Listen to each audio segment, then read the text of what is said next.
கிறிஸ்துவின் பாடுகள்.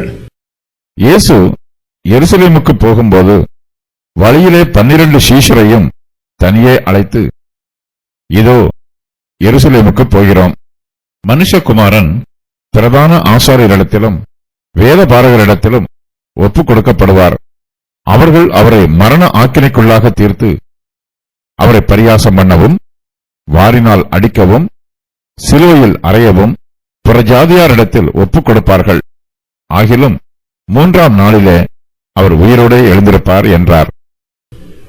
சீஷரை தனியே அழைத்து, இயேசு எருசலேமுக்கு போகும்போது வழியிலே 12 சீஷரையும் தனியே அழைத்து, இயேசு கிறிஸ்து 3ஆம் முறையாக தம்முடைய சீஷர்களிடம் தாம் அனுபவிக்கப் போகும் பாடுகளை குறித்து முன்னறிவிக்கிறார்.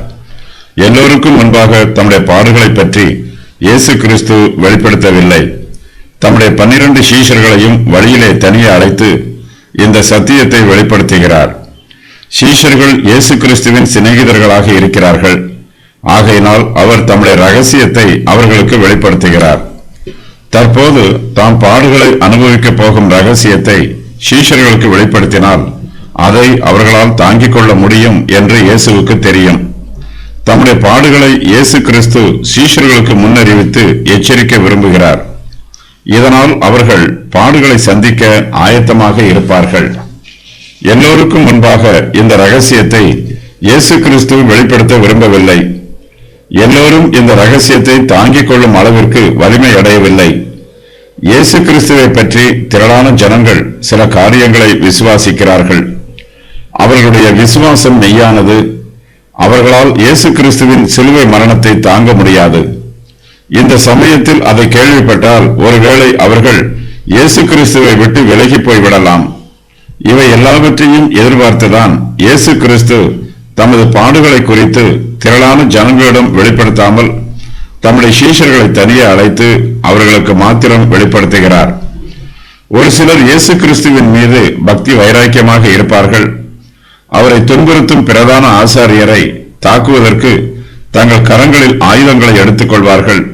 இதனால் ஜனங்களுக்குள்ளே கலகம் உண்டாவதற்கு வாய்ப்பு உண்டாகும். தாம் பாடுகளை அனுபவிப்பதற்கு இந்த ஜனங்கள் இடையூறாக இருக்கலாம் என்று இயேசு எதிர்பார்க்கிறார். தமது சிலுவை மரணத்திற்கு தடையாக இருக்கும் எதையும் இயேசு கிறிஸ்து அனுமதிக்கவில்லை. இந்த வசனம் இயேசு கிறிஸ்துவின் பாடுகளை அறிவிக்கிறது. இந்த தீர்க்க தரிசனம் இயேசு கிறிஸ்து அனுபவிக்கப் போகிற பாடுகளை முன் அறிவிக்கிறது. மத்தேயு 16:21, 17:22 ஆகிய வசனங்களில் 10 பாடுகள் முன்னறிவிக்கப்படுகிறது. அத்துடன் இந்த வசனம் மேலும் 4 பாடுகளை முன்னறிவிக்கிறது.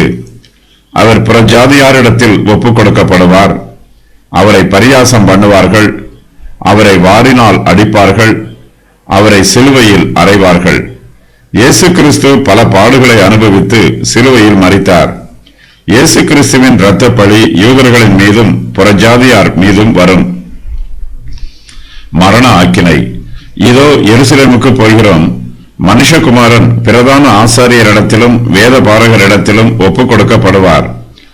அவர்கள் அவரை மரண ஆக்கினைக்குள்ளாக தீர்த்து அவரை பரியாசம் பண்ணவும், வாரினால் அடிக்கவும், சிலுவையில் அறையவும் புறஜாதியாரிடத்தில் ஒப்புக் கொடுப்பார்கள். ஆகிலும் 3ஆம் நாளிலே அவர் உயிரோடே எழுந்திருப்பார் என்றார். இயேசு கிறிஸ்து ஏற்கனவே 2 முறை தாம் அனுபவிக்கப் போகும் பாடுகளை குறித்து தம்முடைய சீஷர்களுக்கு முன் அறிவித்திருக்கிறார்.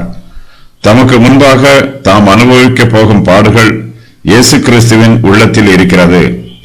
பாடுகளை அனுபவிக்கும் ஊழியம் இயேசு கிறிஸ்துவின் இருதயத்தில் நிறைந்திருக்கிறது. இயேசு தாம் அனுபவிக்கப் போகும் பாடுகளை நினைத்து பயப்படவில்லை. அதை எதிர்கொள்வதற்கு ஆவலாக இருக்கிறார். தம்முடைய பாடுகளை குறித்து இயேசு பலமுறை வெளிப்படுத்தி இருக்கிறார். ஏனெனில் இந்த பாடுகள் வழியாகவே இயேசு கிறிஸ்து தமது மகிமைக்குள் பிரவேசிக்கிறார். தமது பாடுகளை குறித்து இயேசு கிறிஸ்து ஏற்கனவே வெளிப்படுத்தி இருந்தாலும் இங்கு மேலும் சில ரகசியங்களையும் கூடுதலாக வெளிப்படுத்துகிறார்.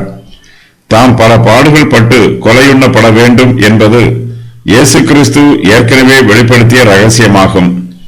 தமது பாடுகளை பற்றி இயேசு இங்கு கூறும்போது தம்மை மரண ஆக்கினைக்கு உள்ளாக தீர்ப்பார்கள் என்றும் தம்மை புறஜாதியாரிடத்தில் ஒப்புக் கொடுப்பார்கள் என்றும் வெளிப்படுத்துகிறார். அவர்கள் அவரை பரியாசம் பண்ணி வாரினால் அடித்து சிலுவையில் அறைவார்கள் என்னும் சத்தியத்தையும் இயேசு கிறிஸ்து இங்கு வெளிப்படுத்துகிறார். தம்முடைய பாடுகளை குறித்து இயேசு கிறிஸ்து தெளிவாக தரிசித்து அவற்றை சந்தோஷமாக ஏற்றுக்கொள்வதற்கு முன்னேறி போகிறார். தமக்கு யார் மூலமாக பாடுகள் வரும் என்பதையும் வெளிப்படுத்துகிறார். பிரதான ஆசாரியர் மூலமாகவும் வேதபாரகர் மூலமாகவும் இயேசு கிறிஸ்துவுக்கு பாடுகள் வரும். இதை கிறிஸ்து ஏற்கனவே வெளிப்படுத்தி இருக்கிறார். இந்த சம்பவத்தில் அவர்கள் தம்மை புறஜாதியாரிடத்தில் ஒப்புக் கொடுப்பார்கள் என்பதையும் சேர்த்து கூறுகிறார். இயேசு கிறிஸ்து யூதருடைய ரட்சிப்புக்காகவும் புறஜாதியாருடைய ரட்சிப்புக்காகவும் பாடுகளை அனுபவிக்க வேண்டும்.